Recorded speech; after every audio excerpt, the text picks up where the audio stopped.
Hello, and welcome to Paragon's Favorite Stuff, Galley Edition. My name is Monique, and in this series, my partner Drake and I talk about all the things that we like and have used aboard our 42-foot sailboat named Paragon.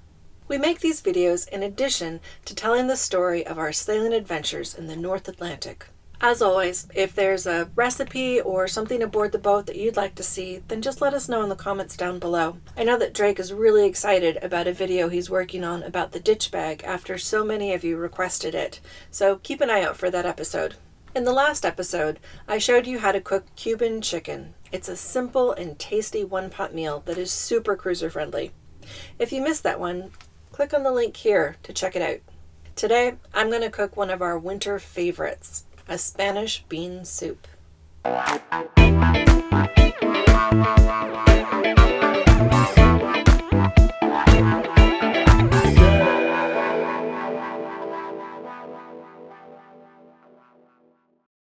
It's February and we just got the first big snowfall of the year. It's really cold outside and kind of dark, and really at the end of the day we just want something warm and cozy to eat. This bean soup hits the spot. With just a few ingredients you can create a delicious meal for a cold winter's day. Alright, let's get cooking. For this Spanish bean soup you'll need 2 chicken breasts, or several chicken thighs, which are even better. They're very flavorful, but chicken breasts were on sale, so I'm going with that. If you have a bit of chorizo that's lovely, I use about a finger length, just enough to give it a good flavor. 1 large onion, or in my case, since mine are smaller, I get 2. 1 bell pepper, 1 carrot, a handful or a small bowl of potatoes, 2 cans of kidney beans. This one is plain. This one's in a chili and tomato sauce, but the can is slightly dented, which is why I want to use it. I think it's going to work great with the soup though. This recipe calls for 4 cloves of garlic, but I really feel that's a starting point. Look into your heart. It will tell you how much garlic to add. Mine is saying 6 cloves today. 6 cups of liquid. I usually add 3 bouillon cubes to 6 cups of water. 1 teaspoon of smoked paprika, and it's important that you use smoked paprika. Other paprikas have a very different flavor, and the soup isn't going to taste right if you use them. Seriously, use the smoked paprika. A teaspoon of cumin, and a half to 1 teaspoon of chili flakes, depending on how spicy you'd like it to be. Salt and pepper to taste, olive oil, and a garnish. I found that parsley or basil works really well with this recipe. I'll start by cutting the chorizo into tiny little pieces. This is a fairly oily meat and also pretty spicy, so a little goes a long way.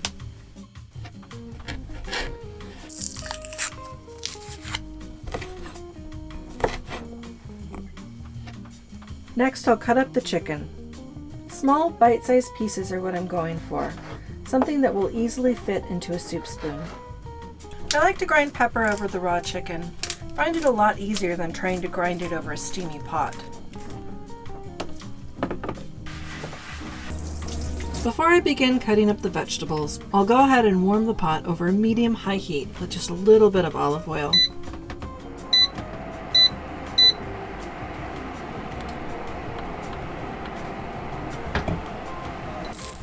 Cut the onions into large chunks and put it into a bowl.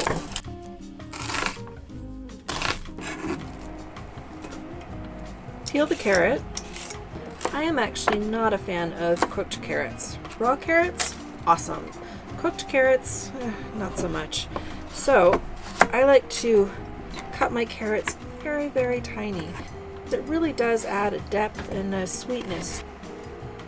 You can certainly cut your carrots larger than this. Medallions would be fine. Again, I just like my carrots to be really, really tiny.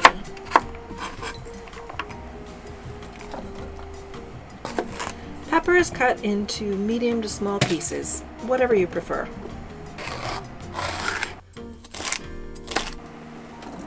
The pan is heated up, so I'll go ahead and add the onions and the carrots to get those started. Add a dash of salt, and we're going to let that cook for just a couple of minutes. The onions and the carrots are softening up nicely. I'm going to go ahead and add the chorizo and the chicken. I find I don't need to add extra oil at this point. The chorizo has a lot of oil in it. It works really well. I'll cook this until the chicken is about 3/4 done. Take your 4, 6, 8 cloves of garlic and roughly chop them. If you have time to mince them, that works. If you want to just slice them and kind of roughly chop them like I am, that is cool too. Cut the potatoes into bite-sized pieces. Again, I'm looking for something that will easily fit onto a soup spoon. While that's going, I will add 3 cubes of bouillon to a cup of boiling water and let that dissolve.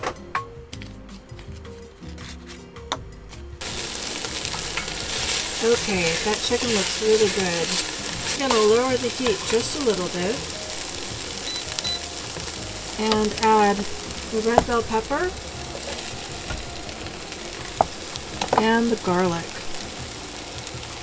Cook the garlic and pepper until the garlic is fragrant, about a minute or 2.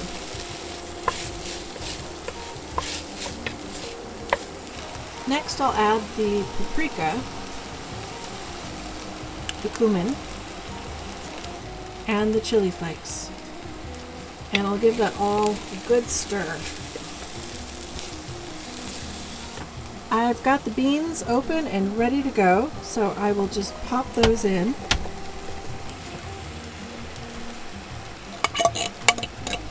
Along with the potatoes and the bouillon.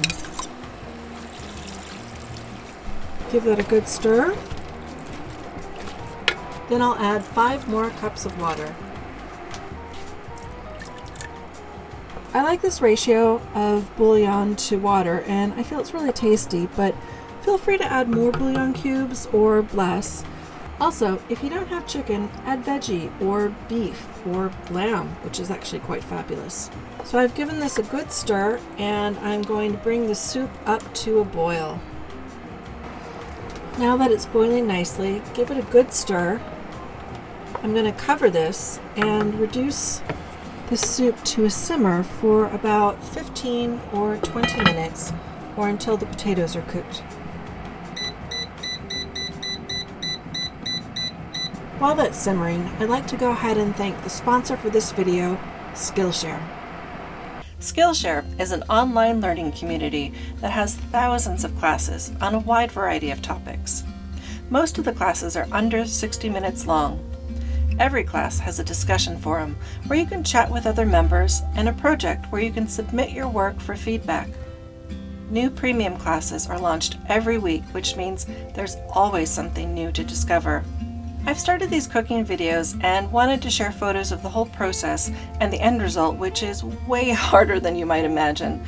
So I was super excited to discover a class called iPhone Food Photography, Styling and Shooting for Instagram by Melina Hammer, an award-winning food stylist, photographer, and seriously, all-around rock star when it comes to creating stunning photos of food.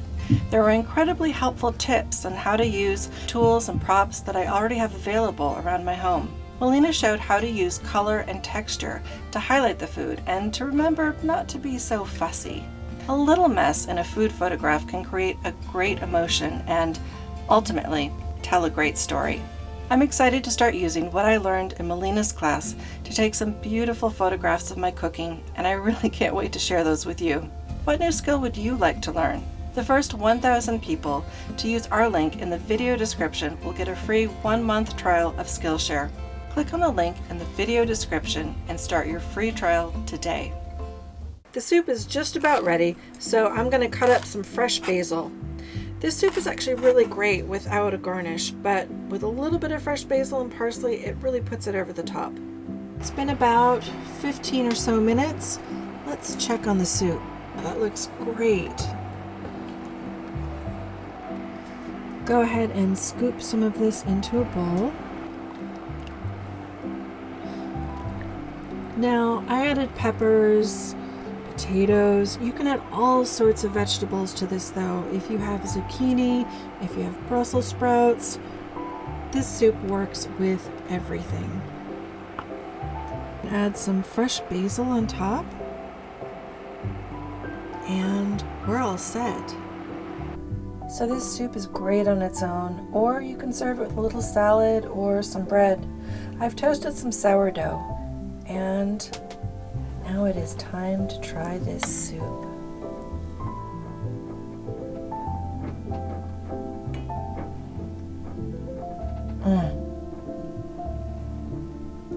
That is delicious. I hope you like this recipe. If you do end up cooking the soup, then please put it up on Instagram and tag us, or put it on our Drake Paragon Facebook page. We would love to see how your soup turned out. If you enjoyed this video, please click like and subscribe.